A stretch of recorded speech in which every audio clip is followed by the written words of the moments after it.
On n'est même pas dans la fourchette haute des pronostics.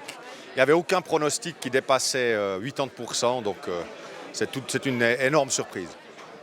Aujourd'hui, qu'y a-t-il de sûr dans le vote des Vaudois? Qu'est-ce qu'ils obtiendront de manière certaine? Alors, de manière certaine, au 1er septembre 2016, on aura une première hausse des allocations familiales, de 20 francs pour les enfants, de 30 francs pour les jeunes en formation. Ça, c'est la chose évidente. Pour le reste, on peut dire que les étapes prévues pour 2019 ont gagné en certitude, puisqu'il fallait que l'ensemble des mesures soient validées par le Grand Conseil d'une part, puis le cas échéant par le peuple. C'est fait. On attend maintenant la réforme fédérale qui doit supprimer les statuts spéciaux et nous permettre de baisser ce taux à 13,8. Si jamais il y avait un référendum au plan fédéral, il n'est pas exclu qu'on doive reporter peut-être d'une année la réforme de 2019 en 2020. Mais du point de vue de son contenu, il y a maintenant plus de risque au fond qu'on doive commencer à tout retravailler à l'intérieur du Parlement.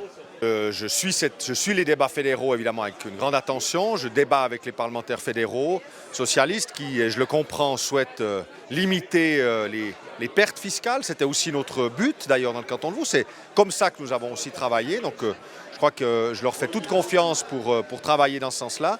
Puis à la fin, il faudra faire une appréciation entre le résultat, ce qu'on a gagné, c'est-à-dire la fin des statuts spéciaux, les mesures qui subsisteront en termes de facilités qui sont admises ou pas par l'OCDE, et puis l'impact économique, et enfin le rapport de force global qui permet ou pas d'envisager un succès.